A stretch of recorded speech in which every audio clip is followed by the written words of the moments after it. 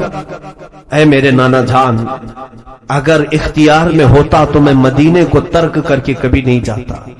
اے مسلمانوں، سوچو تو ذرا صحیح، آج ہم ہندوستان کے ہیں، 8 دن مدینے کی زیارت کا موقع ملتا ہے اگر عمرے میں یا حج میں، وہاں سے چھوڑ کر کے آنے کے وقت ہماری کیفیت غیر ہو جاتی ہے۔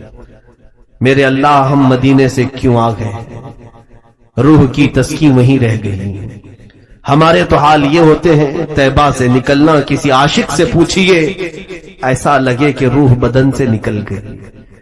جب مسلمانان عالم آج میرے مصطفیٰ کے مدینے کو چھوڑنا گوارا نہیں کرتے، جن کا بچپن وہاں گزرا، جن کی پیدائش اس مدینے میں ہوئی، جن کا سارا گھرانہ اسی مدینے میں تھا، انہیں اب زندگی کے آخری مقام پر مدینہ چھوڑنا پڑ رہا ہے۔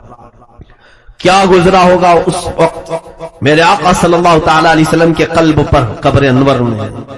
حضور اکرم صلی اللہ تعالی علیہ وسلم ہمیشہ یہ فرمایا کرتے تھے، کبھی حضرت امام حسین کے رونے کی آواز آتی تو حضور مسجد نبوی سے چھوڑ کر فاطمہ کے گھر چلے جاتے، کہتے فاطمہ جلدی اسے چپ کراؤ، حسین کا رونا مجھے گوارا نہیں، حسین کا رونا مجھے برداشت نہیں ہوتا۔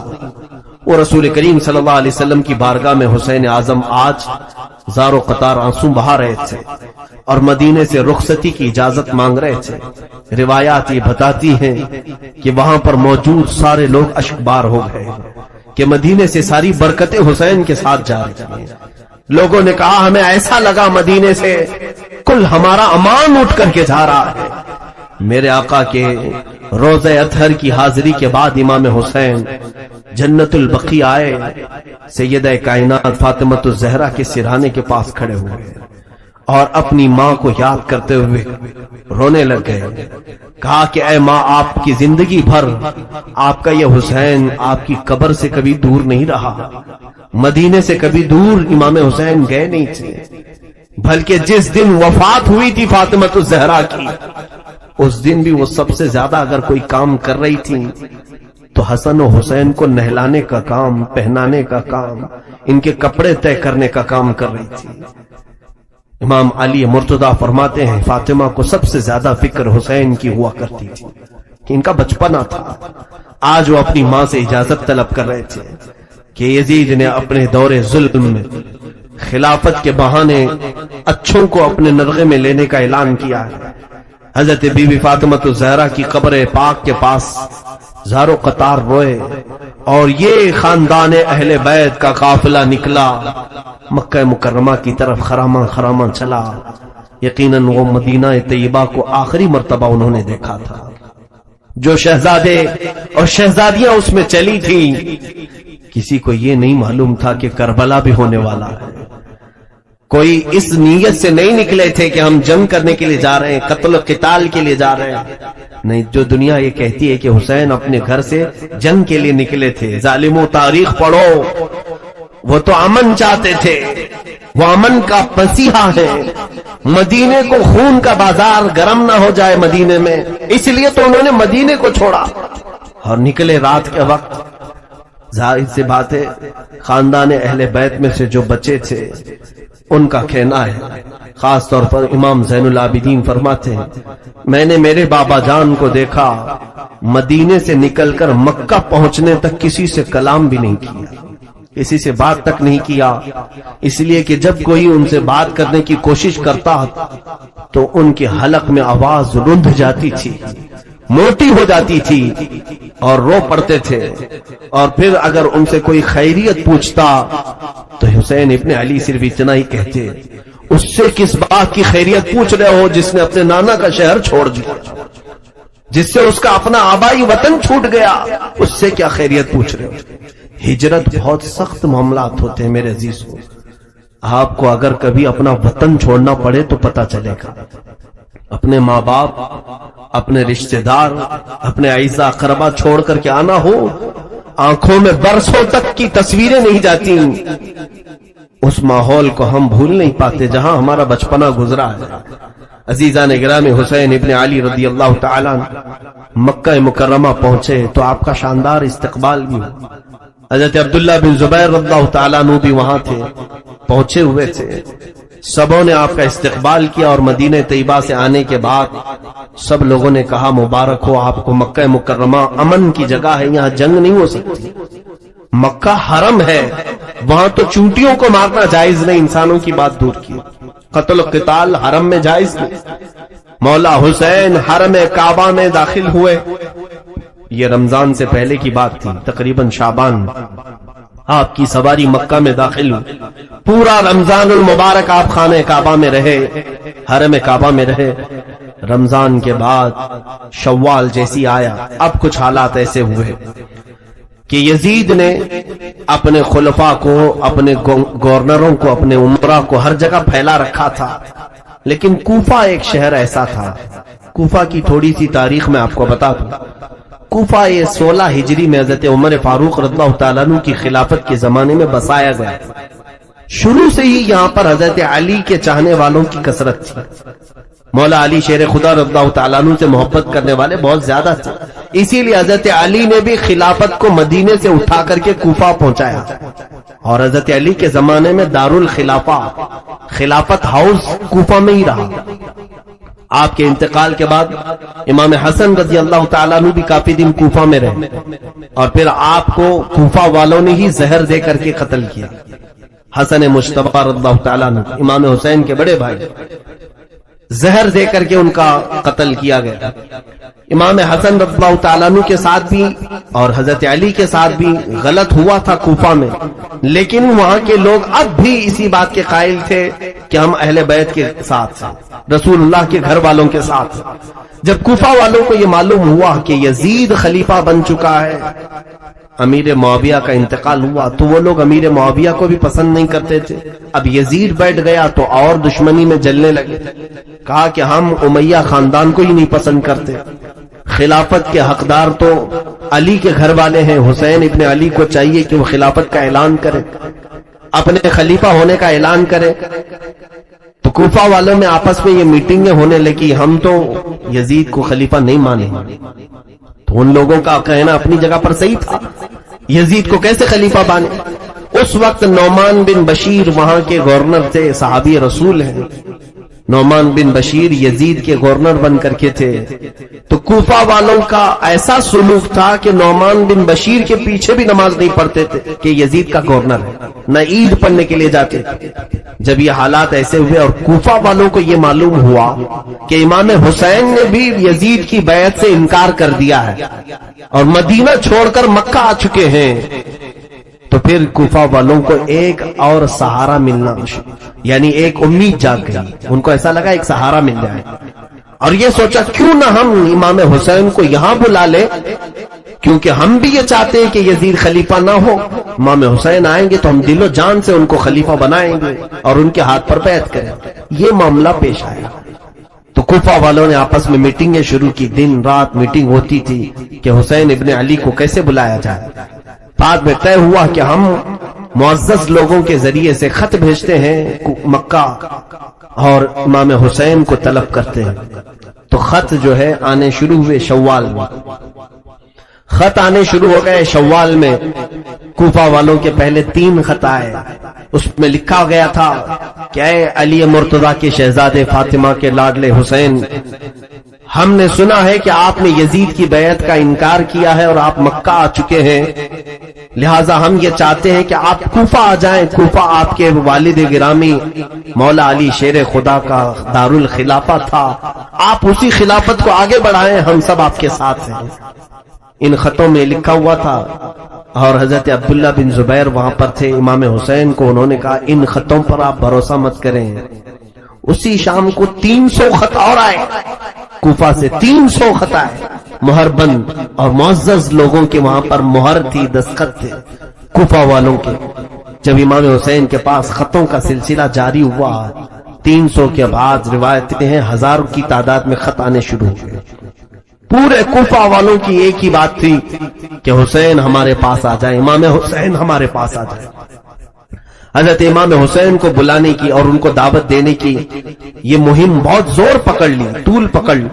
اس کے بعد امام حسین نے اپنے گھر والوں سے مشورہ کیا کیا ہم مکہ میں ہی پوری زندگی کاٹ دیں یا پھر کوفہ جائیں؟ کوفہ جا کر کے ہم دیکھتے ہیں۔ تو سارے لوگوں نے کہا کہ کوفہ نہ جائیں۔ وہ لوگوں نے حضرت علی کے ساتھ بھی اچھا معاملہ نہیں کیا، امام حسن کے ساتھ بھی اچھا معاملہ نہیں کیا، امام حسین پھر خاموش ہوئے۔ اب یہاں پر ذی القعدہ کا مہینہ شروع ہو چکا تھا، پھر خطوط اتنے آئے کہ کوفہ والوں نے ایسا خط لکھا، دیکھیں اب امام حسین کو جانا ضروری ہو گیا تھا۔ کیوں؟ انہوں نے لکھا تھا کہ اے حسین ابن علی، امام علی مقام، قیامت کے دن اگر اللہ تعالی ہم سے سوال کرے کہ تم نے یزید جیسے فاسق و فاجر کو امام کیوں بنایا، کیوں اس کے ہاتھ میں بیعت کی، تو آپ سن لے، ہم اللہ کی بارگاہ میں یہ کہیں گے ہم نے تو تیرے رسول کے شہزادے کو بلایا تھا، انہوں نے اپنا ہاتھ ہمیں نہیں دیا، اس لیے ہم نے یزید کے ہاتھ میں ہاتھ دیا۔ یہ بلیک میل کرنے کا طریقہ ہے، اس طور پر ایموشنل کرنے کا طریقہ ہے۔ تو انہوں نے جب یہ کہا تو یہ حجت ہو گئی امام حسین پر۔ حضرت امام حسین نے کہا میرے اوپر اب جانا واجب ہو گیا، کیونکہ ظاہر سی بات ہے کوفہ والے ایک ظالم و جابر کے خلاف کھڑے ہیں، تو جو سمجھتا ہے کہ ظالم کے ہاتھ میں ہاتھ نہیں دینا چاہیے، اسے چاہیے کہ وہ اپنا ہاتھ ان کے سامنے بڑھائے۔ ظاہر سی بات ہے اصول اور طریقہ یہی ہے کہ اگر کوئی گندے پانی کا گلاس لے کر پکڑا اور پی رہا ہے تو آپ کا فرض بنتا ہے آپ اس کو روکیں، آپ اس کو روکیں، لیکن روکنے کا طریقہ کیا ہے؟ آپ ایک اچھے پانی کا گلاس اس کو دیں اور وہ پانی پھینکنے کا حکم دیں، وہ پھینک دے گا اور آپ کے پاس کا اچھا پانی پی لے گا۔ اور اگر آپ اچھا پانی بھی نہیں دے رہے اور اس کو برائی سے روک بھی رہے ہیں، برے پانی سے، وہ پیاسا ہے پی لے گا۔ یہ اصول ہے، یہ دستور ہے۔ حسین اعظم رضی اللہ تعالیٰ عنہ جب یزید کی بیعت کا انکار کر چکے تھے تو ظاہر سی بات ہے اچھا خلیفہ بھی دینا آپ کی ذمہ داری ہو گئی تھی، اور اس کے سب سے زیادہ حقدار امام حسین تھے۔ حضرت حسین رضی اللہ تعالیٰ عنہ نے جب یہ کہا مجھ پر جانا واجب ہے تو بعض معزز صحابہ مکہ کے انہوں نے مشورہ کیا کہ پہلے آپ اپنے خاندان میں سے کسی بھروسے مند معتمد آدمی کو کوفہ بھیجیں، اگر وہ وہاں کے حالات لکھ کر آپ کے پاس بھیج دے آپ کوفہ چلے جائیں۔ تب میرے آقا امام علی مقام حسین اعظم رضی اللہ تعالیٰ عنہ نے اپنے خاندان میں حضرت امام مسلم بن عقیل، اپنے چچا کے بیٹے، حضرت علی کے بھائی تھے عقیل، سگے بھائی تھے، ان کے بیٹے امام مسلم، یعنی امام مسلم امام حسین کے چچیرے بھائی تھے، چچیرے بھائی۔ امام مسلم کو بلایا، کہا کہ میرے بھائی میں چاہتا ہوں کہ آپ کوفہ جائیں اور وہاں کے حالات دیکھ کر کے مجھے لکھ بھیجو، جیسے حالات ہوں گے میں سفر کروں گا۔ امام مسلم بن عقیل نے کہا ٹھیک ہے حضور، آپ کا حکم جیسا ہوگا میں چلتا ہوں۔ دوسرے دن وہ رخت سفر باندھ رہے تھے، ان کے دو ننھے سے شہزادے ساتھ میں تھے۔ تاریخ کی سچائیاں آج بھی خون کے آنسو رلا دیتی ہیں۔ محمد اور ابراہیم دو ننھے شہزادے باپ سے بہت زیادہ لگاؤ رکھتے تھے۔ امام مسلم ان کے دو بیٹے محمد اور ابراہیم جن کی عمروں میں اختلاف ہے، بعض نے لکھا ہے 8 اور 9 سال کی عمر کے تھے، وہ باپ کو چھوڑ کر رہتے نہیں تھے۔ تو امام مسلم نے کہا امام علی مقام سے کہ یہ ماں کو میرے بغیر ستائیں گے، پریشان کریں گے، سفر میں میں نے اپنے ساتھ اجازت دی گئی، دونوں شہزادوں کو لے کر نکل پڑے۔ امام مسلم بن عقیل سفر کر کے جب کوفہ کی طرف آئے، کوفہ جیسے ہی آپ داخل ہوئے، کوفہ والے آپ کے استقبال کے لیے پورے راستے سجا چکے تھے، نعروں کی گونج میں آپ کو لایا گیا، جگہ جگہ آپ کے استقبال، ہر گھر میں دعوت، اور ہر گھر والا آپ کے لیے پلکیں بچھائے کھڑا تھا۔ امام مسلم بن عقیل جب کوفہ میں داخل ہوئے، لوگوں کی اور یہ جوش عقیدت، یہ محبت دیکھا آپ نے، اور اس کے بعد سارے لوگوں کو بلا کر کے کہا میں حسین ابن علی کا وکیل بن کر کے آیا ہوں، لہذا تم امام حسین کی بیعت چاہتے ہو، میرے ہاتھ پر بیعت کر لو، میں حسین ابن علی کی بیعت تم سے لینے آیا ہوں، وکیل بن کر ان کی بیعت لینے آیا ہوں۔ تو اس وقت کوفی لوگوں میں سے 12,000 لوگوں نے آپ کے ہاتھ پر بیعت کی، 12,000 لوگ بیعت کیے، یہ محبان اہل بیت کہلائے۔ حضور صلی اللہ علیہ وسلم کے گھر والوں سے محبت کا انہوں نے ایک عملی نمونہ پیش کیا۔ حضرت امام مسلم بن عقیل نے دیکھا حالات بہت اچھے ہیں، حتیٰ کہ وہاں کے گورنر جو نعمان بن بشیر تھے انہوں نے بھی حضرت امام مسلم بن عقیل کے ساتھ کوئی غلط معاملہ نہیں کیا، کوئی برا برتاؤ نہیں کیا، کیونکہ وہ صحابی رسول تھے۔ اگرچہ یزید نے ان کو گورنر بنایا تھا لیکن انہیں معلوم تھا کہ رسول اللہ کے گھر والے ہیں۔ انہوں نے حضرت امام مسلم بن عقیل کو بلا کر کے کہا، اے امام مسلم بن عقیل، یزید کو اگر یہ حالات کی خبر ہوگی تو وہ سختی کرے گا، وہ اپنی فوج کے ذریعے سے ظلم کر سکتا ہے، لہٰذا آپ مصلحت کا کوئی راستہ دیکھیں۔ تو اس دربار میں ایک شخص بیٹھا تھا جو یزید کا ہم نوا تھا، یزید کا خبری تھا، جاسوس تھا۔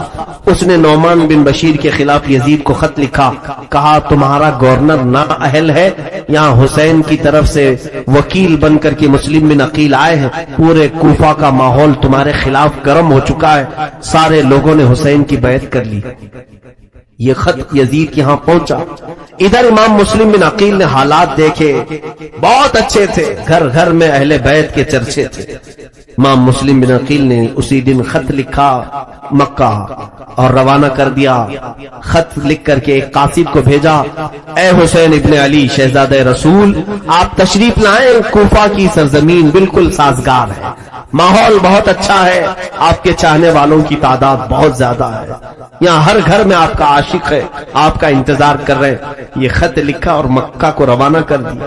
دوسرے ہی دن ادھر یزید نے اپنی میٹنگ بلائی اور کہا کوفہ کا ماحول ہمارے خلاف ہو چکا ہے، کوفہ میں حسین کی بیعت چل رہی ہے، کوفہ میں مسلم بن عقیل آ کر کے حسین کا وکیل بن کر کے بیعت لے رہا ہے۔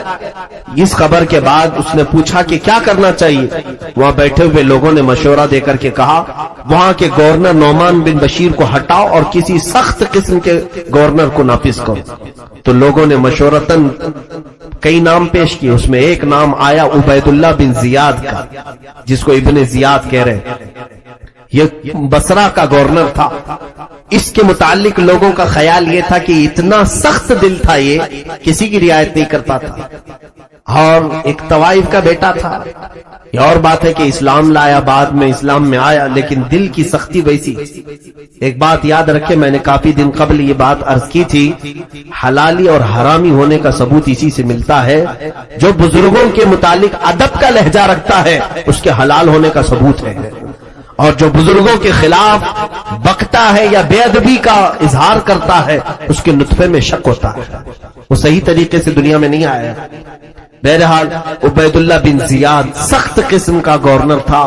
یزید نے اسے پیغام بھیجا کہ تو بصرہ چھوڑ اور کوفہ کی گورنری لے، نعمان بن بشیر کو معزول کر اور تو وہاں کی گورنری کو سنبھال، اور مسلم بن عقیل کے ہاتھ میں جتنوں نے بیعت کیا اس ماحول کو پورا بدل ڈال، میری بیعت لے لے سب کے ساتھ۔ تو یہ عبید اللہ بن زیاد کو حالات معلوم ہو گئے کوفہ کے۔ یہ اپنے ساتھ 20-25 لوگوں کو لے کر بصرہ سے نکل کر کوفہ آیا۔ مغرب اور عشاء کا وقت تھا، بیچ کے رات کے وقت مدینے سے آنے والا جو راستہ تھا، مکہ سے آنے والا جو راستہ تھا، اس راستے سے یہ کوفہ میں داخل ہوا۔ لوگوں کو ایسا لگا کہ امام حسین آ گئے، امام حسین آنے والے تھے کیونکہ خط بھی جا چکا تھا۔ امام مسلم بن عقیل نے بلا بھی لیا تھا امام حسین کو، تو لوگوں کو لگا کہ امام حسین آ گئے، اور یہ حجازی لباس بھی پہن کر کے عبید اللہ بن زیاد مکار، دھوکہ دینے کے لیے، اس لیے کہ اگر یہ کھلے عام آتا تو اس کو پکڑ کے مارتے، لوگ داخل ہونے نہیں دیتے کوفہ میں۔ پورے کوفہ والے اس وقت امام حسین کی محبت میں تھے، تو یہ اس طرح جھوٹ کے راستے سے داخل ہوا اور سیدھے گورنر ہاؤس میں داخل ہوا۔ اندر جا کر کے لوگوں کی بھیڑ تھی، یہ چہرے پر نقاب ڈالے ہوئے چلا جا رہا تھا، اونٹ پر بیٹھا تھا، لوگ نعرے لگا رہے تھے امام حسین ابن علی کے، لیکن یہ مردود کسی کو جواب نہیں دیتا تھا۔ بھیڑ بہت اکٹھا ہو گئی، گورنر ہاؤس میں اندر داخل ہو کر چھت پر کھڑا ہوا اور اس نے اعلان کیا، اے لوگوں، میں حسین نہیں ہوں، میں امیر عبید اللہ بن زیاد یزید کا گورنر بن کر کے آیا ہوں، اور تمہارا پرانا جو گورنر تھا نعمان بن بشیر، اسے معزول کیا جاتا ہے۔ اتنا سننے کے بعد لوگ بپھر گئے، مایوس ہو گئے کہ اب گورنر بھی بدلا ہے، کچھ تو نیت خراب ہے۔ اور اس کی سختیاں لوگوں کو معلوم تھی. یہ جبر کرتا تھا، ظلم کرتا تھا، کسی کو اپنے سامنے کوئی رعایت نہیں دیتا تھا. تو عبید اللہ بن زیاد نے سب سے پہلے کیا کیا؟ اس نے دیکھا کہ کوفہ میں جو کسی خاندان کا سردار تھا، قبیلے کا بڑا آدمی تھا، دوسرے دن سب کو بلایا اور بلا کر کے ایک بہت زوردار تقریر کیا. خبردار، جتنے لوگوں نے مسلم بن عقیل کے ہاتھ میں بیعت کی سب توڑ دو. میں یزید کی طرف سے گورنر بن کر کے آیا ہوں، اور اگر تم نے ایسا نہیں کیا تو تمہارے ساتھ میری تلوار کا مقابلہ ہو. سبوں نے جواب دیا کہ اے ابن زیاد، اگر تو نے تلوار اٹھانے کی غلطی کی تو پھر ہماری تلواریں بھی تیرا مقابلہ کریں. اس کے ساتھ بہت بحث ہوئی. اس نے جتنے لوگ وہاں آئے تھے ان کو اپنے فوجیوں کے ذریعے سے گرفتار کر لیا اور گورنر ہاؤس میں بند کر دیا. حضرت مسلم بن عقیل رضی اللہ تعالیٰ مختار بن عبید ان کے گھر میں قیام پذیر تھے، اور ان کے بعد پھر حضرت ہانی بن عروہ ایک صحابی تھے، ان کے گھر میں آپ قیام کر رہے تھے. ہانی بن عروہ ایک بڑی عمر کے معزز خاندان سے تعلق رکھنے والے بنی مزعج قبیلے کے شخص تھے، سردار تھے. ہانی بن عروہ نے کسی کو نہیں بتایا کہ امام مسلم بن عقیل وہاں ہیں. امام مسلم کے ساتھ اب حالات کیا ہوئے دیکھیے. دوسرے دن امام مسلم بن عقیل نے پورے کوفہ والوں کا آواز دی، کہا کہ اے کوفہ والوں چلو اور گورنر ہاؤس کا گھیراؤ کرتے ہیں.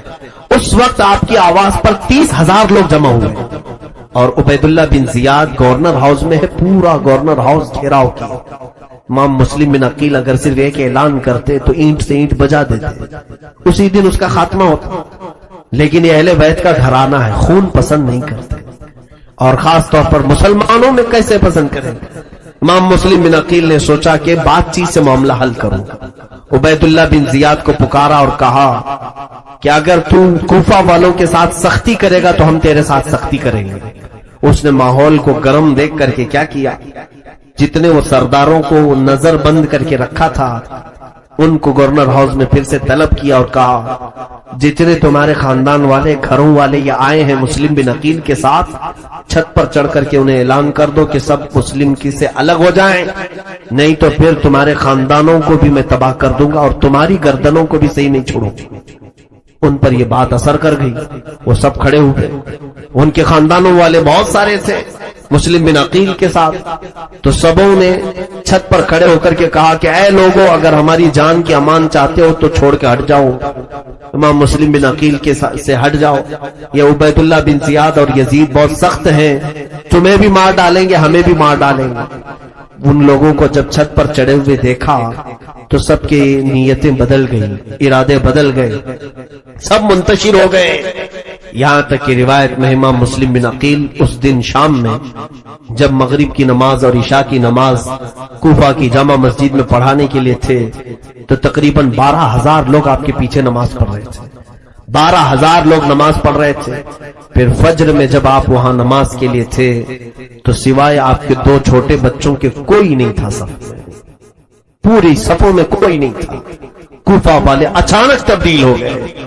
اسی لیے آج تک کوفہ کا نام اتنا بدنام ہے کہ دھوکہ دینے والے کو کوفی کہا جاتا ہے، غدار آدمی کو کوفی کہا جاتا ہے. کوفہ والوں نے رسول اللہ کے گھر والوں کو اچانک چھوڑ دیا بیچ راستے. امام مسلم بن عقیل نے کہا ہے محرومی اس حالت میں ان لوگوں نے لائے، وہ کہاں ہے وہ نعرے، وہ کہاں ہے وہ خطوط جو لکھے جا رہے تھے. امام مسلم بن عقیل نے حالات کا مشاہدہ کیا اور ہانی بن عروہ کے گھر میں نظر بند ہو گئے. اب عبید اللہ بن زیاد نے تلاش جاری کروا دی کہ ڈھونڈ کر کے لاؤ کہ مسلم بن عقیل ہے کہاں. کسی کو نہیں مل رہے تھے.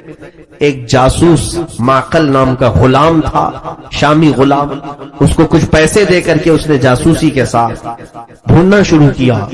اس نے ایک معزز شخص کو پکڑا اور کہا کہ میں اہل بیت کا سچا عاشق ہوں، سنا ہے امام مسلم بن عقیل کوفہ میں ہیں، میں ان کو کچھ ہدیہ دینے کے لیے آیا ہوں، میں مدینے سے آیا ہوں.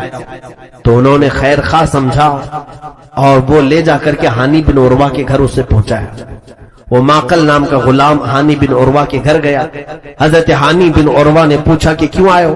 وہ روتے دھوتے کہنے لگا سنا امام مسلم بن عقیل بڑی تکلیفوں میں آ گئے، میں اہل بیت کا بڑا عاشق ہوں، میں ان کو کچھ نذرانے دینے آیا ہوں، کچھ سونے کے سکے اشرفیاں لے کر کے آیا تھا. ہانی بن عروہ نے اس کو بھی محب اہل بیت سمجھ کر اندر لے گئے، خاص کمرے میں امام مسلم بن عقیل سے ملاقات کروائی. علم نہیں ہوگا کون بتائے، لیکن جب وہاں پہنچے سلام کیا تو اس نے جواب نہیں دیا. ہانی بن عروہ کو سیدھے اس نے چلانا شروع کیا جبکہ وہ صحابی تھے. ہانی بن عروہ کیا تجھے معلوم نہیں کہ تو امیر المومنین کے خلاف بغاوت چھیڑ رکھا ہے؟ تو اپنے گھر میں ایک باغی شخص کو پناہ دے رکھا ہے اور وہاں پر میٹنگیں کرتا ہے، لوگوں کو اکٹھا کرتا ہے، ہمارے خلاف لڑنے کے لیے طاقت جمع کر رہا ہے. وہ بکتا گیا. ہانی بن عروہ نے کہا نہیں، میں ایسی کوئی سازش میں شریک نہیں ہوں. ہاں البتہ بن عقیل وہ رسول اللہ کے گھر والوں میں سے ہیں، اگر وہ مہمان بن کر میرے گھر میں آئے ہیں تو میں انہیں مہمان ٹھہراؤں گا اور میں ان کی خدمت کروں گا. اس نے کہا ہانی تم مسلم بن عقیل کو ہمارے حوالے کر دو، ہمارے حوالے کر. ہانی بن عروہ نے کہا میری پوری زندگی ختم ہو جائے مگر میں اپنے ہاتھوں سے امام مسلم کو تیرے حوالے نہیں کروں، تیرے حوالے نہیں کروں. امام مسلم بن عقیل کو حوالے کرنے سے انہوں نے انکار کیا تو عبید اللہ بن زیاد نے کہا ہانی تمہیں معلوم نہیں میرے تلوار کی سختیاں؟ ہانی بن عروہ نے کہا اگر تیرے تلوار کی سختیاں ہیں تو میرے گھر کے افراد بھی تیری اینٹ سے اینٹ بجا دیں. میرا قبیلہ بہت بڑا ہے، ہمارے خاندان کے لوگ یہاں پر سب حاضر ہو جائیں گے. اس نے ہانی بن عروہ کو نظر بند کر دیا، قید کر لیا اپنے اندر. ان کے چہرے پر چھڑی سے اتنا مارا گیا تھا کہ زخمی ہو چکے تھے، پورے لہو لہان ہو گئے تھے. ان کی عمر تقریباً 80 سال کی تھی. اتنا زخمی کر کے انہیں نظر بند کر دیا. دوسرے دن کوفہ میں یہ بات مشہور ہو گئی کہ ہانی بن عروہ کو قتل کر دیا گیا. ان کا جو بڑا خاندان تھا وہ سب جمع ہو گئے. گورنر ہاؤس پر آ کر کے انہوں نے حملہ کیا، کہا ہانی بن عروہ ہمیں چاہیے. عبید اللہ بن زیاد نے پھر مکاری کی.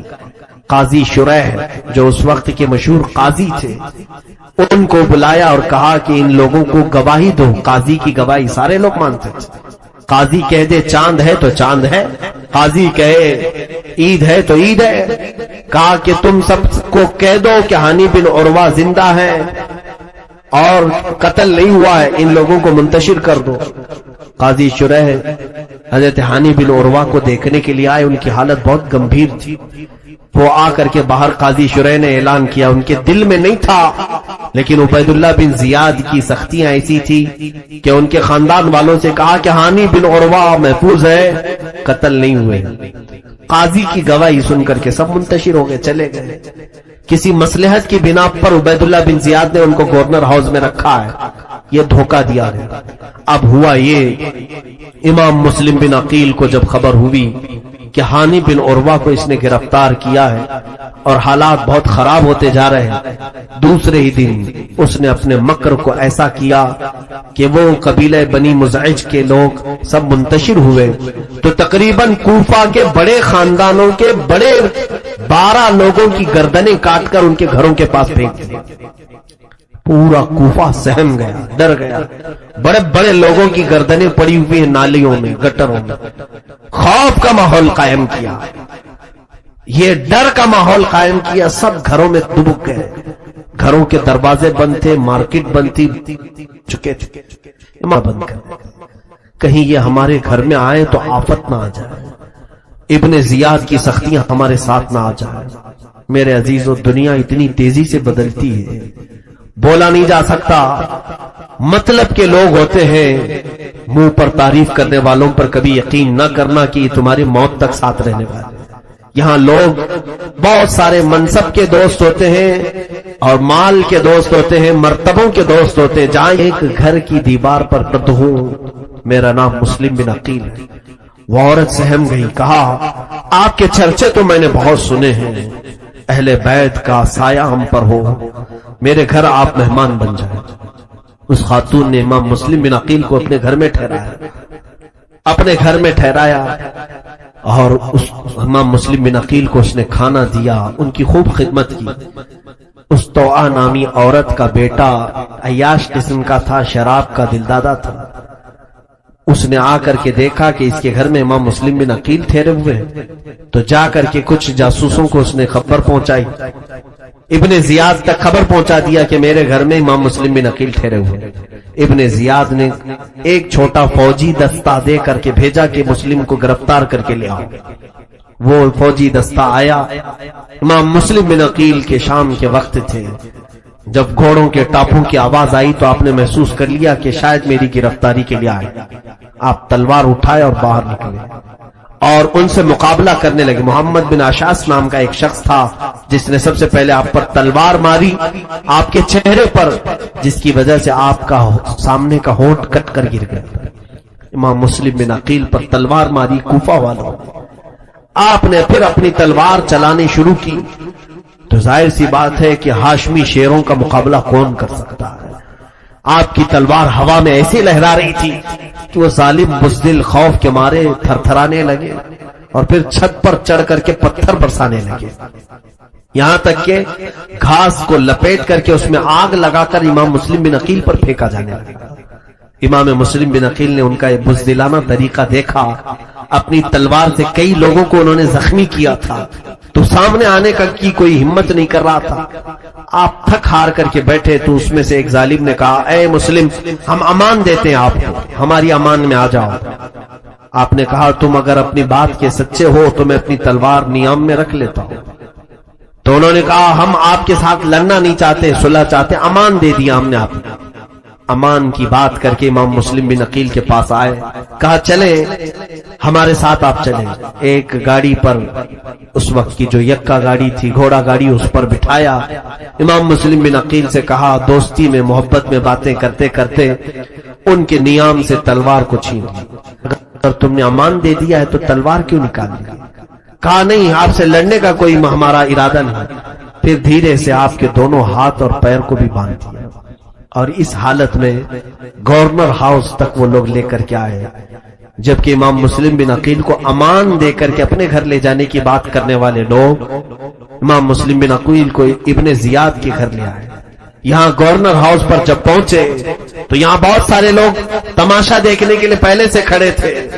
امام مسلم بن عقیل آئے گورنر ہاؤس میں. یہ آپ کی شجاعت اور جواں مردی کو دیکھیں. آپ جیسے داخل ہوئے وہاں پر پانی کا ایک مٹکا رکھا ہوا تھا. آپ نے ان لوگوں سے کہا کہ پانی پلاؤ. تو ایک شخص نے کہا، اس میں سے تمہیں ایک بوند بھی پانی نہیں دیا جائے. امام مسلم بن عقیل نے جب ان کا یہ رویہ دیکھا تو بہرحال ایک شخص وہاں پر بیٹھا ہوا تھا، بوڑھا شخص. اس نے لوگوں کو کوستے ہوئے کہا کہ اے لوگوں، دنیا کیا کہے گی کہ ایک گھونٹ پانی بھی نہ دو گے؟ تو بعض لوگوں نے اس بوڑھے کی آواز سن کر ایک کٹوری پانی لائے اور امام مسلم بن عقیل کو دیا. گورنر ہاؤس میں اوپر چڑھنے سے پہلے آپ نے اپنے ہاتھ میں کٹوری لی، پانی کو منہ لگایا، خون کے قطرے پانی میں گر گئے. کٹورے کا پانی رنگین ہوا. آپ نے پانی پھینک دیا، کہا دوسرا پانی ہو تو دے دو. دوسرے کٹوری میں پھر پانی لایا گیا اور پھر اس میں ہونٹ کا خون گرنے لگا، حتیٰ کہ تیسری مرتبہ لایا گیا تو آپ کے 2 دانت کٹ کر کے اس میں گر گئے. امام مسلم بن عقیل نے وہ پانی پھینک دیا. کہا شاید اب میری حیات میں پانی نہیں لکھا گیا. میں یہاں پر رک کر کے کہنا چاہتا ہوں، پانی تو اس وقت پی سکتے تھے. جان بچانے کے لیے کسی بھی طرح کا پانی مل جائے 2 گھونٹ پینے میں کوئی مذائقہ نہیں. اسلام اس بات کی اجازت دیتا ہے. مگر اس ہاشمی جوان نے پورے نوجوانوں کو یہ درس دیا ہے کہ خون ملا ہوا پانی وہ اپنی آخری حیات میں پینا پسند نہیں کرتے. تو جو لوگ شراب اور بیئر خوب مزے سے پیتے ہیں وہ کیا جواب دیں گے؟ قیامت کے دن نشے والی چیزیں استعمال کرنے والے امام مسلم بن عقیل کو کیا جواب دیں؟ رب ذوالجلال کے حضور تمہارا سوال ہونے والا ہے کہ تمہیں آج مزے سے، مال کی چربی سے سارے نشے کر جاتے ہو. وہاں تو ان کی ہونٹ کٹ گئے تھے تب بھی پانی نہیں پی پا رہے تھے کہ خون گرا ہوا پانی میرے لیے جائز نہیں. اسی حال میں گورنر ہاؤس میں پہنچائے گئے. عبید اللہ بن زیاد کو آپ نے سلام نہیں کیا تو دربار میں بیٹھے ہوئے لوگوں نے کہا اے مسلم بن عقیل، یہ امیر کوفہ ہے، گورنر ہے آپ کا، آپ سلام نہیں کیے اس کو؟ آپ نے کہا اگر یہ میرے قتل کا ارادہ کیا ہے تو اس کو کوئی سلامتی نہیں، اور اگر یہ صلح کی بات کرتا ہے تو اسے 1000 سلام ہو۔ عبید اللہ بن زیاد نے کہا کہ اے مسلم بن عقیل، تم بات کرنے میں بڑے جری ہو، اب یہاں جو ان دونوں کا مکالمہ ہوا، جو بحث ہوئی، وہ بڑی قابل شنید ہے، سننے کے قابل۔ امام مسلم بن عقیل سے اس نے کہا کہ آپ نے یہاں کوفہ کا ماحول بگاڑ دیا، امیر المومنین یزید کے خلاف ماحول گرم کیا، سارے لوگوں کے ساتھ آپ نے حسین کی وکالت میں بیعت لی، اور سارے لوگ ایک ہی بات یہاں کرتے تھے، آپ نے 2 جماعتیں بنا دی۔ امام مسلم بن عقیل نے کہا تجھے غلط خبر ملی ہے، یہاں کے لوگوں نے ہمیں دعوت دے کر کے بلایا، یہ یزید سے راضی نہیں تھے، یزید کے فسق و فجور کے خلاف تھے، اور ہم حسین ابن علی کی وکالت میں ان سے بیعت لینے کے لیے خود نہیں آئے، بلائے گئے ہیں۔ عبید اللہ بن زیاد کے ساتھ جو مکالمہ ہو رہا تھا، امام مسلم بن عقیل سے اس نے کہا اب بھی تمہارے لیے وقت ہے کہ تم یہ تمام چیزوں سے باز آ جاؤ، اور کوفہ والوں سے کہہ دو کہ یزید حق پر ہے، جو کچھ بھی میں نے بیعت لیا تھا وہ ساری بیعت یزید کے حق میں کر دو۔ حضرت امام مسلم بن عقیل نے کہا کہ میری زندگی سے کیا تو یہ امید رکھتا ہے کہ میں رسول کا غدار ہو جاؤں، خاندان رسول سے بے وفائی کروں؟ اے ابن زیاد، تو رسول اللہ کے گھر والوں سے یہ کبھی بھول کر امید نہ رکھنا، شاید تیری نسل میں خطا ہے جس کی وجہ سے تو اس طرح کی باتیں کرتا ہے۔ وہ بہت برہم ہو گیا، غصے میں آیا اور کہا، آپ کے خاندان پر اس نے تانا مارنا شروع کیا، کہا کہ تمہارے گھر والے ایسے تھے ویسے تھے، معاذ اللہ۔ تو اس نے جب حضرت امام مسلم بن عقیل کے گھر والوں کو، حضرت علی کو کوسنا شروع کیا، حضرت فاطمہ، تو وہاں پر ایک بہت ہی بڑی عمر کے شخص بیٹھے ہوئے تھے جو نابینا تھے، وہ کھڑے ہوئے اور کہا کذاب ابن کذاب، عبید اللہ بن زیاد جھوٹا اور جھوٹے کا بیٹا ہے، تو نے فاطمہ اور علی کے متعلق ایسے جملے کیسے استعمال کیے؟ ان کو برداشت نہیں ہوا، ابن زیاد نے وہیں پر تلوار اٹھائی اور اس بوڑھے شخص کا قتل کر دیا۔ اس کے بعد امام مسلم بن عقیل سے کہا کوئی بات اور ہے تو بتا دو۔ آپ نے کہا کوئی مجمع میں ہے تو میں ایک وصیت کرنا چاہتا ہوں، کوئی میری وصیت سننے والا ہے؟ کوئی ایک بھی شخص آپ کی وصیت سننے کو تیار نہیں۔ وہاں ایک شخص بیٹھا ہوا تھا، ابن سعد، وہ سعد ابن ابی وقاص کا بیٹا تھا، عمرو بن سعد۔ اس کو بلایا، تو قریش خاندان سے ہے، آجا میں ایک وصیت کرتا ہوں۔ وہ نہیں آئے، کہا نہیں مجھے کوئی وصیت سننا نہیں۔ عبید اللہ بن زیاد نے کہا سن لے جا کر۔ وہ آیا، امام مسلم بن عقیل نے کہا میری وصیت صرف اتنی ہے کہ کوفہ میں فلاں کے 700 دینار قرض تھے وہ ادا کر دینا، اور دوسری وصیت یہ ہے کہ امام حسین ابن علی کو خط لکھا تھا میں، یہاں کے حالات اچھے ہیں، تو برائے مہربانی کسی اور کو قاصد بنا کر بھیج دینا اور کہنا کہ یہاں نہ آئیں، اپنا سفر ملتوی کر دے، مکہ میں ہی رہیں۔ تیسری وصیت یہ ہے کہ اگر میں قتل کیا جاؤں تو میری لاش کو کسی اچھی جگہ دفن کر دے۔ آپ نے وصیت کی، پورے مجمع میں وہ آ کر کے سناتا ہے، ٹھٹا مار کر کے لوگ ہنستے ہیں۔ امام مسلم بن عقیل کی وصیتوں کا مذاق اڑایا جانے لگا۔ عبید اللہ بن زیاد نے کہا کہ اے مسلم بن عقیل، اب تم کیا موت سے ڈر رہے ہو؟ امام مسلم بن عقیل نے کہا اگر موت سے خوف کھانا تجھے نظر آتا ہے تو میرے ہاتھ میں بھی تلوار دے، اور تو اپنے ہاتھ میں بھی تلوار دے، اور پھر آ جا اور دیکھتے ہیں کہ موت سے کون خوف کھاتا ہے۔ کٹا ہے ہونٹ، پھر بھی اس کو دعوت مقابلہ دے۔ یہ ہاشمی جوانوں کی شجاعت ہے۔ امام مسلم بن عقیل کی آواز سن کر اس نے جلادوں کو بلایا اور کہا کہ مسلم بن عقیل پر اتنے کوڑے مارو، اتنے کوڑے مارو، اور ان کو اوپر کی سیڑھیوں سے نیچے دھکیل۔ آپ پر کوڑے مارنا شروع کیا جلادوں نے۔ جن لوگوں نے ہاتھ میں ہاتھ دے کر بیعت کیا تھا، آج اس نرم و نازک بدن پر وہ کوڑے برسانے لگے۔ ہر کوڑے پر آپ اللہ اکبر اللہ اکبر کہتے تھے، اور اس کے بعد اونچی سیڑھیوں سے آپ کو دھکیلا گیا، یہاں تک کہ جسم کی ہر ہڈی کو توڑا گیا۔ جب زمین پر آپ گر گئے تو آپ کے جسم مبارک سے آپ کے سر کو الگ کر دیا، اور آپ کے سر کو الگ کر کے کوفہ کے گورنر ہاؤس کے سامنے ایک کھمبے میں آپ کا سر ڈال کر کے لٹکایا گیا. پورے کوفہ والوں کو دعوت دے کر کے گورنر ہاؤس بلایا گیا. دیکھو یزید کے خلاف آواز اٹھانے والے کا یہ حشر ہوتا ہے. انا للہ و انا الیہ راجعون. امام مسلم بن عقیل کی اس دردناک شہادت نے پورے کوفہ والوں کو ڈرا دیا تھا. میرے عزیزوں، یہاں رک کر کے میں ایک بات کہنا چاہوں گا. اسی کو تو موب لنچنگ کہتے ہیں. یہی تو موب لنچنگ ہے. تنہا کسی کو پکڑنا اور کئی کتے ایک ساتھ بھڑ جائیں ایک شیر کے ساتھ. یہ کوفہ والوں کی حرکتیں تھیں جو آج بھی ہمارے ملک میں دہرائی جا رہی ہیں. یہ کس لیے کی جاتی ہیں؟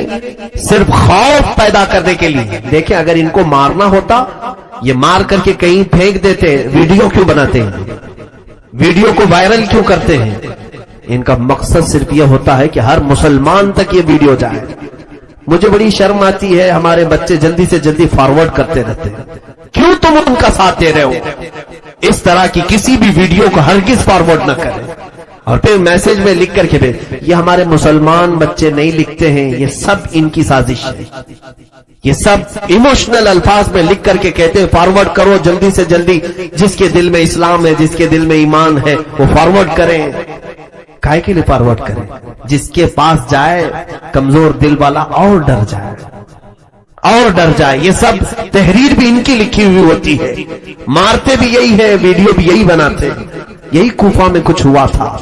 مارا بھی ابن زیاد نے اور اس کے بعد میسج بھی اسی نے پھیلایا کوفہ میں ڈر کا کہ جو یزید کے خلاف کھڑا ہوگا اس کا یہی انجام ہوگا. اور پھر اس زمانے میں ویڈیو تو نہیں تھا لیکن اس نے سر کو باہر لٹکا کر کے لوگوں کو دکھایا. سر کو لٹکا کر کے رکھا. کتنے دنوں تک آپ کی لاش مبارکہ کے ساتھ بے حرمتی کیا. تو یہ ڈر کا ماحول اس لیے قائم کیا جاتا ہے. لیکن یاد رکھنا جو حسینی ہوتا ہے وہ ڈر کو اپنے دل میں کبھی جگہ نہیں دیتا. خوف نہیں آنا چاہیے. ایک بات یاد رکھو میرے عزیزوں، موت اور حیات اللہ کے دست قدرت میں ہے. پورا ہندوستان مل کر کے اگر تمہاری روح قبض کرنا چاہے نہیں کر سکتا جب تک میرا مولا نہیں چاہے. رب تبارک و تعالیٰ کی مرضی جب تک نہ ہوگی ان ظالموں میں سے کسی کی ہمت نہیں ہوگی. لیکن خوف کو نکالو اپنے بچوں کے دلوں سے، جوانوں کے دلوں سے. یہ سب موب لنچنگ اسی لیے کی جا رہی ہے کہ تم ڈر کر کے جینا شروع کرو. آج لوگ آوازیں پست کر رہے ہیں، اب زیادہ مت بولو، اذانیں کم کر دو، ٹوپیاں چھپا کر کے چلو، داڑیاں منڈا لو، اس لیے کہ جہاں ہم کو دیکھیں گے ماریں گے. کیا تم اس طرح سے اپنا دین بیچ دو گے؟ ان کے خوف سے تم اپنے شعار اسلام کو بدل ڈالو گے؟ میرے عزیزوں، اب تو ہونا یہ چاہیے کہ ہر جگہ جاؤ تو ٹوپی پہن کے جاؤ. اب تو ہونا یہ چاہیے کہ جہاں داڑھی کا ایک مخالف ہو ہم لاکھ داڑیاں چھوڑ کر دکھائیں. کسی کو اگر گڑتی ہے تو ہم گڑائیں. کسی کو اگر تکلیف ہے میرے آقا کی سنت سے تو وہ اسی تکلیف میں جل کے مرے. ہم تو اپنی اذانیں برسوں سے دیتے آ رہے ہیں، اسی انداز میں دیتے رہے. ہم نے اذانیں کسی کو ٹھیس پہنچانے کے لیے نہیں دی، دعوت کامیابی دینے کے لیے دی. عزیزان گرامی، خوف کو اپنے دلوں سے نکالو اور کسی کے قتل اور موب لنچنگ کے ڈر سے اسلام سے دور مت ہونا، اسلام سے خوف مت کھانا. اور اللہ نہ کرے، صد بار نہ کرے، اگر کسی جگہ ظالم کتوں کے چنگل میں تم پھنس بھی گئے جہاں یہ کہے کسی معبود باطل کا تم ورد کرو اپنے زبان سے، تم بلال حبشی کو یاد کر لینا. اس وقت بلال حبشی کو یاد کر لینا، تمہاری تکلیف کم ہو جائے گی.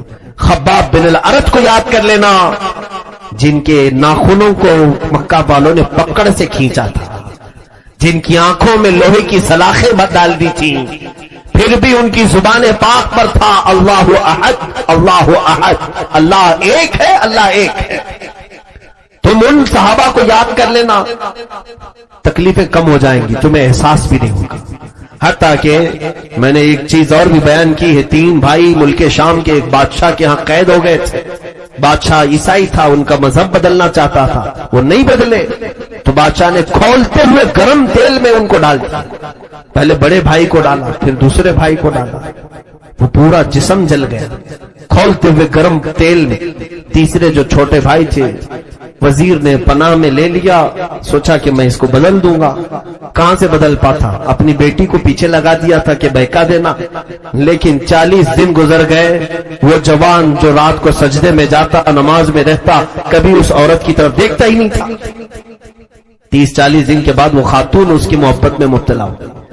وہ وزیر کی لڑکی ہی اس نوجوان کو وہاں سے لے کر نکل پڑی. تاریخ میں ہے، اعلیٰ حضرت اللہ تعالیٰ عنہ نے بھی لکھا ہے کہ یہ نوجوان اپنی اس نئی جو عورت تھی جس نے وزیر کے گھر سے اس کو آزادی دلائی تھی، نکلی. راستے میں اچانک گھوڑوں کی آواز آئی تو یہ لوگ ڈر کر کے سہم کے رک گئے کہ کہیں بادشاہ کو خبر نہ ہوئی ہو ہماری گرفتاری. تو دیکھا کہ یہ دونوں جو شہید شہزادے تھے، بھائی تھے، وہ دونوں گھوڑوں پر آئے اور ایک بڑی فوج ہے. دونوں نوجوان اپنے چھوٹے بھائی کو بلانے لگے، آجا، خوف مت کر. اس بھائی نے پوچھا آپ لوگوں کا کیسے آنا ہوا؟ آپ کا تو انتقال ہو چکا ہے، آپ شہید ہو چکے. تو ان دونوں نے کہا کہ اے بھائی، تجھے کیا قرآن میں نہیں سنا کہ اللہ کی راہ میں جو مارے جاتے وہ مردہ نہیں ہوتے، وہ شہید زندہ ہے. وہ گھوڑوں پر آئے اور کہا کہ یہ ہمارے ساتھ جو فوج آئی ہے اس میں بدری صحابہ بھی ہیں، احد کے صحابہ بھی، اور ہمیں رسول اللہ نے بھیجا ہے کہ تو رات کے وقت ایک تنہا اجنبی لڑکی کے ساتھ جا رہا ہے، ہم تیرے نکاح کے باراتی بن کر کے آئے. نکاح کیا. اب جو بات میں کہنے جا رہا ہوں وہ یہ ہے کہ اس نوجوان شہزادے نے پوچھا کہ بھیا آپ کو تیل میں ڈالا گیا، کھولتے ہوئے تیل میں آپ کی چمڑی جلنے کا ہم نے وہاں منظر دیکھا، دونوں کو کیا تکلیف نہیں ہوئی، درد نہیں ہوا؟ جس کو آج اس طرح گرفتار کر کے مارا جاتا ہے وہ اس واقعے کو یاد رکھے. ان دونوں نوجوانوں نے کہا اے ہمارے ننھے بھائی، درد کس بات کا؟ جس وقت اس ظالم بادشاہ نے کھولتے ہوئے تیل میں ڈالا، ڈر تو یہ لگ رہا تھا کہ بہت گرم تیل ہے، ادھر ہمارا جسم تھا، سامنے میرے آقا کی ذات موجود تھی، ہمارے آنکھوں میں جمال مصطفیٰ تھا، اور جیسی ہماری آنکھیں بند ہوئی ہمیں ایک دروازہ دکھا. ہم نے پوچھا یہ کیا ہے؟ فرشتوں نے کہا یہ جنت الفردوس ہے. ادھر ہم تیل میں گرے کہ ادھر جنت الفردوس میں تھے. درد کا احساس نہیں ہوگا، درد کا احساس نہیں ہوگا اگر ایمان پر انتقال ہوا ہے. میرے عزیزوں، خوف کو اپنے دلوں سے نکالو، ڈر کو نکالو. بات امام مسلم بن عقیل کی ہے اور کوفہ کی ہے. آج پھر زمانہ یہ کوفہ کا ماحول پیدا کر چکا ہے، کوفہ کا ڈر قائم کیا جا رہا ہے، یزید کا ڈر. کیا آپ نہیں دیکھ رہے پھر سے یزید تخت پر بیٹھا ہوا ہے؟ اس دور کا یزید کلمہ پڑھتا تھا، تو یہ تو کلمہ بھی نہیں پڑھتا، لیکن ہے یزید کی چالیں سخت. امام مسلم بن عقیل کی شہادت کے بعد ہانی بن عروہ کو اس نے رسیوں میں باندھ کر کے اس 80 سال کے معمر بزرگ کو کوفہ کی گلیوں میں گھمایا، اور اس کے بعد پورے کوفہ میں وہ پکارتے رہتے تھے میرے خاندان والے کہاں ہیں جو میری حفاظت کے لیے آئے تھے. کوئی ایک شخص بھی نہیں آتا تھا، ان کے خود کے خاندان والے نہیں آتے تھے. ہانی پکارتے رہتے تھے کوئی ہے جو میری مدد کرے گا، کوئی ہے. پورے کوفہ میں وہ پکارتے رہے. امام مسلم بن عقیل کے بعد رسیوں میں جکڑ کر کے پورے کوفہ میں آپ کو گھمایا گیا. اللہ اکبر. روایتیں یہ بتاتی ہیں کہ کوفہ کے گورنر ہاؤس کے قریب لا کر کئی سل اور پتھر ان کے جسم پر ڈال دیے گئے جس سے وہ جام شہادت نوش کر گئے. ان کا مزار مبارک بھی آج کوفہ کی جامع مسجد میں موجود ہے. ہم نے مسلم بن عقیل کے مزار کی زیارت کی ہے. انہی کے بغل میں ہانی بن عروہ بھی آرام کر رہے ہیں. کوفہ کے یہ پہلے شہید ہیں، یہ کربلا کے واقعات میں پہلے شہید. یہ خونی منظر جو اب پیش ہوتا ہے 10 محرم کا، اس میں شہادت سب سے پہلے امام مسلم بن عقیل کی. امام مسلم بن عقیل بے یار و مددگار دنیا سے چلے گئے، اس طور پر کہ لوگ ان کی مدد نہیں کر سکے، کوئی آیا نہیں. اسی لیے لوگوں پر بھروسہ کرنا چھوڑ دو، اللہ کی ذات پر یقین رکھو. اللہ جب تک چاہے ہمارا دانا پانی سلامت ہے. رب تبارک و تعالی جب تک چاہے ہم سب کے لیے ہر جگہ ماحول سازگار ہے. مولا جب نہ چاہے تو پھر ہمارے لیے زمین تنگ ہو جائے گی. مولا تعالیٰ امتحان و آزمائش سے گزارتا ہے. ہم سب کو مولا بڑے امتحانوں سے بچائے. میرے عزیزوں، آپ کی شہادت کے بعد جو معاملہ امام مسلم بن عقیل کے اولاد کے ساتھ ہوا وہ بڑا دردناک تھا۔ اس اہل بیت کے ننھے پھولوں کے ساتھ کوفہ والوں نے بڑے برے اخلاق سے سلوک کیا، بڑی بدتمیزیاں کی ہیں اور خون کے آنسو رلانے والے واقعات ہیں کہ ان شہزادوں کو اگر تنہائی میں یاد کرو گے تمہاری آنکھیں ٹپ ٹپ بہنا شروع ہو جائیں گی۔ دو ننھے سے شہزادے جو امام مسلم بن عقیل اپنے ساتھ لے آئے تھے، قاضی شریح کے پاس چھوڑ دیا تھا۔ قاضی شریح نے جب امام مسلم بن عقیل کی وفات دیکھ لی تو ان کو خطرہ محسوس ہونے لگا کہ یہ بچے کہیں ابن زیاد کے حوالے نہ چلے جائیں، گرفتار نہ ہو جائیں۔ تو ان دونوں بچوں کو بلایا اور کہا، بیٹا تمہیں کچھ خبر ہے کوفہ میں کیا ہو رہا ہے؟ وہ ننھے شہزادے پھولوں کی سیج پر کھیلنے والے، اپنے باپ اور ماں کی گودوں میں نرم کھانے والے، ان کو خبر تک نہیں تھی کہ ان کے والد کی وفات ہو چکی ہے۔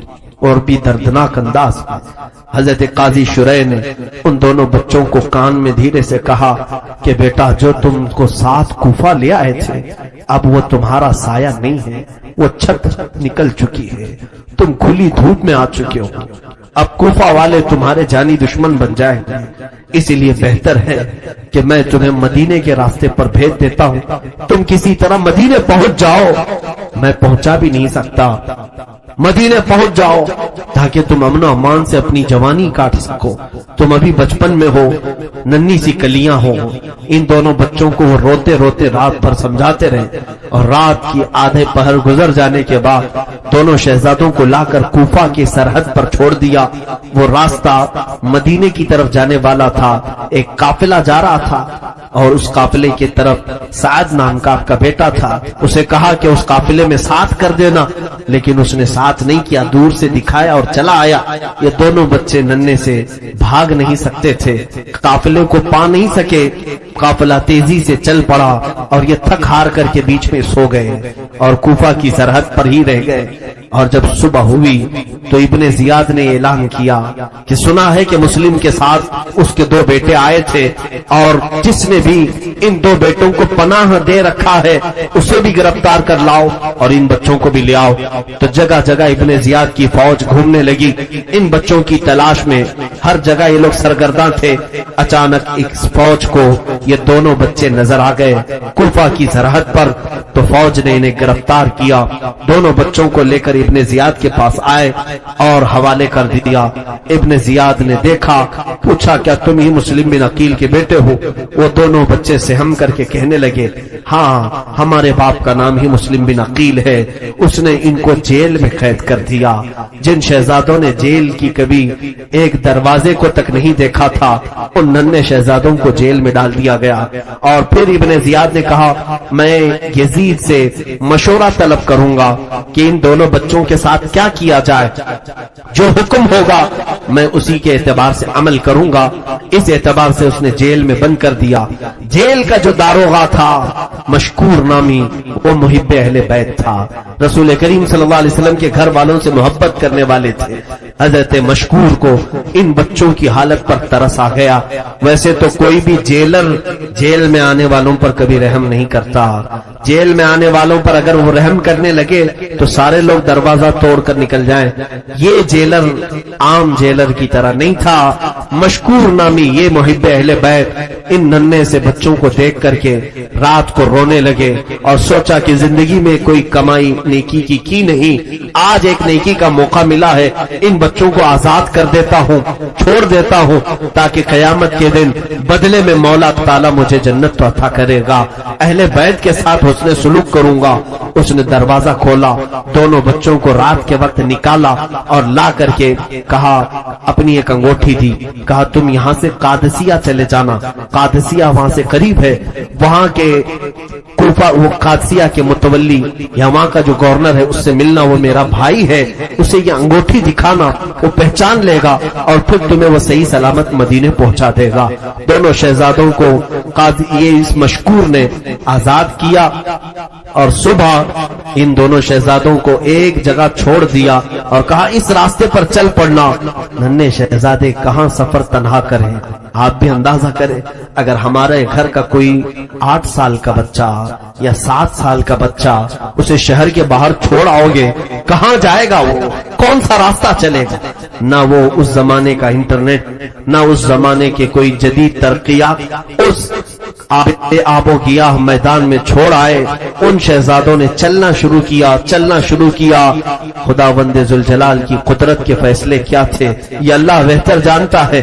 وہ شہزادے چلتے رہے، راستہ بھٹک گئے، راستہ ایسا بھٹکے کہ نہ وہ قادسیہ پہنچے نہ مدینے کے راستے پر آئے، سیدھے پھر کوفہ کے دروازے پر ہی آ گئے۔ گھومتے ہوئے کوفہ کے دروازے پر آئے۔ ادھر صبح ہوئی، ابن زیاد کو خبر ہوئی کہ مشکور نے جیل سے دونوں شہزادوں کو آزاد کر دیا۔ طلب کیا، پوچھا کہ تو نے کیا یہ دونوں شہزادوں کو آزاد کیا ہے؟ اس نے کہا ہاں۔ کہا ایسا کیوں کیا؟ کہا اس لیے کہ وہ خاندان رسول کے بچے تھے، انہوں نے تیرا کچھ بگاڑا نہیں ہے۔ میں نے یہ سوچا رسول کے شہزادے اگر جیل میں آ جائیں تو پھر امت کے آزاد رہنے کا مطلب کیا ہوتا ہے؟ پوری امت آزاد ہو، رسول کا گھر جیل میں ہو، یہ مجھے گوارا نہیں ہوا، میں نے آزاد کر دیا۔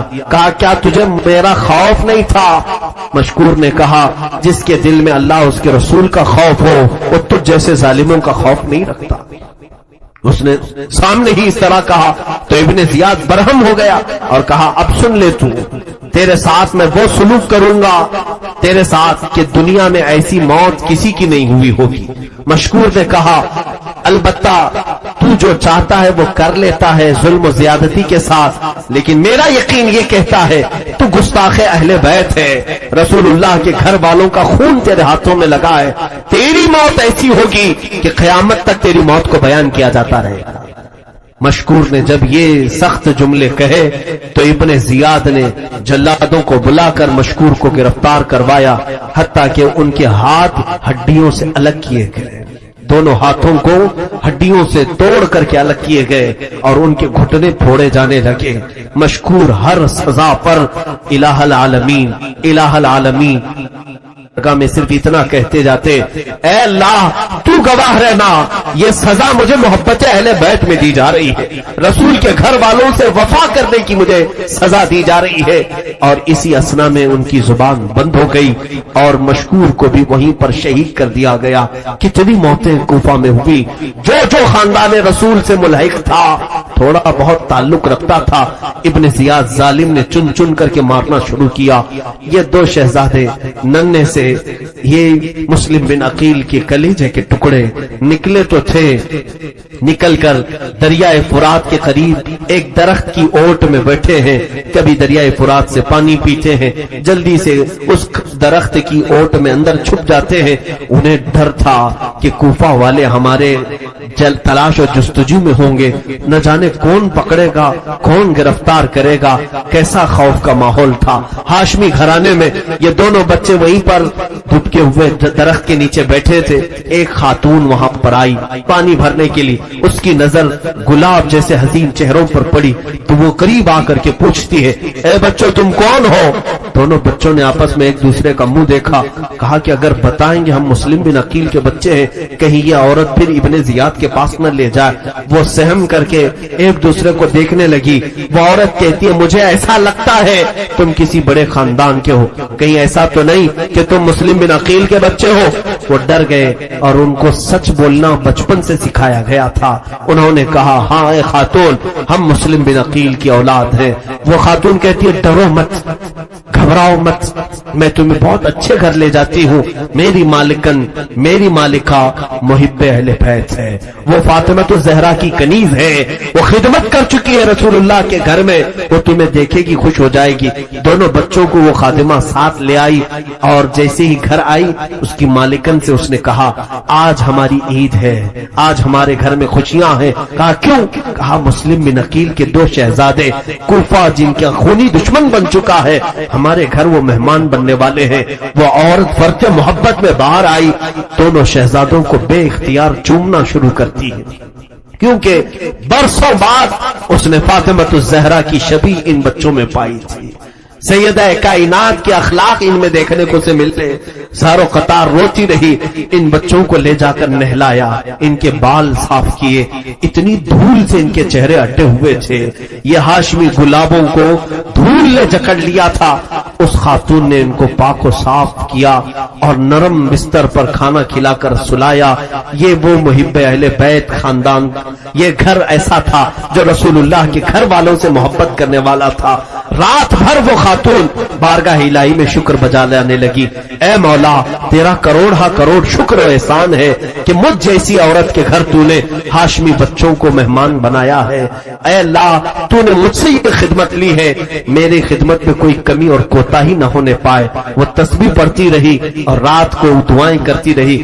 سوئے اتفاق ایسا ہے کہ اس کا شوہر حارث نامی بڑا ہی شرابی بدکار انسان تھا اور اسے خبر تھی. رات آیا, تھک ہار کر کے پوچھا عورت نے, آج اتنا کیوں تھک گئے ہو؟ کہا بات در حقیقت یہ ہے, عبید اللہ ابن زیاد امیر کوفہ نے اعلان کیا ہے کہ قاضی مشکور داروغہ جیل نے مسلم بن عقیل کے دونوں بچوں کو جیل سے آزاد کر دیا ہے. مشکور کا قتل ہو گیا, ابن زیاد نے مار دیا ہے اور ان دونوں بچوں کو تلاش کرنے کا حکم جاری ہوا. جو ان دونوں بچوں کو لائے گا اسے منہ مانگا انعام دیا جائے گا. اور ابن زیاد نے کہا ہے کہ 100 اونٹ انعام میں دیا جائے گا. بیگم نے پوچھا تو کیا ہوا؟ کہا بس انہی بچوں کی تلاش میں میں پورا کوفہ چھان مارا. اسی اسنا میں میرا گھوڑا بھی گم ہو گیا, مجھے پیدل چلنا پڑا, تھک ہار کر کے یہاں پہنچا ہوں.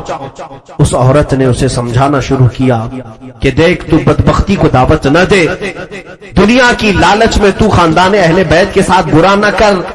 کہیں ایسا نہ ہو کہ تیرا ہاتھ فاطمہ کے شہزادوں کے خون سے رنگ جائے اور دنیا تجھ پر لعنت کرے. اس کی بات کچھ سمجھ میں نہیں آتی تھی. وہ شراب کے نشے میں دھت تھا, اس کو مال چاہیے تھا, پیسہ چاہیے تھا. اس نے اپنی بیگم سے کہا تو ہٹ جا, سو جا. وہ عورت اسے سمجھاتے سمجھاتے سو گئی. اسے ڈر بھی تھا کہ شہزادے میرے گھر میں ہے, میرا ہی شوہر ان بچوں کے خون کا پیاسا گھوم رہا ہے. رات کا وقت تھا, دونوں بچے بستر پر سوئے ہیں. باپ, یہ دونوں بچے محمد اور ابراہیم خواب دیکھتے ہیں. خواب دیکھ کر کے بے قرار ہو کر اٹھ گئے. محمد رضی اللہ تعالیٰ جن کی عمر 8 سال کی تھی, بڑے شہزادے, بیدار ہوئے, اپنے ننھے بھائی کو جگایا. ابراہیم اٹھ جاؤ, اٹھ جاؤ. کہا کیا ہوا؟ کہا میں نے خواب دیکھا ہے, خواب دیکھا ہے. چھوٹے شہزادے نے بھی کہا میں نے بھی خواب دیکھا. کہا تم نے کیا دیکھا؟ کہا میں نے بابا جان کو دیکھا. امام مسلم بن عقیل کے بارے میں کہہ رہے تھے, ابا جان کو دیکھا, ان کا کرتا پورا خون میں تر بتر تھا اور رسول اللہ صلی اللہ علیہ وسلم کے پاس چلے جا رہے تھے. آقا صلی اللہ علیہ وسلم کو دیکھا, ابو بکر عمر بھی ان کے ساتھ تھے, علی مرتضیٰ بھی تھے. میرے بابا آگے بڑھتے گئے. میرے آقا صلی اللہ علیہ وسلم نے پوچھا, اے مسلم, تنہا آ گئے, اپنے بچوں کو ظالموں کے حوالے کر کے آ گئے, اپنے بچوں کو کہاں چھوڑا ہے؟ تو بابا رسول اللہ سے کہہ رہے تھے, آقا میرے پیچھے پیچھے ہی وہ بھی آنے والے, میرے پیچھے ہی انقریب وہ آنے والے, میں نے خواب میں یہ دیکھا ہے. یہ کہہ کر کے بچے دونوں لپٹ کر کے رونے لگے, ایک دوسرے سے لپٹ کر رونے لگے. کہا ایسا لگتا ہے کل کی صبح ہماری بھی آخری صبح ہوگی, کیونکہ خواب ایسا دکھایا جا رہا ہے. خواب میں ایسی علامتیں دکھ رہی ہیں کہ بابا نے کہا کہ ہمارے پیچھے والے ہیں, شاید ہماری زندگی اب اس کے بعد نہیں چلے گی. دونوں لپٹ کر کے زاروں قطار رونے لگے. آنسوؤں سے ان کے چہرے بھیگ گئے, آوازیں بلند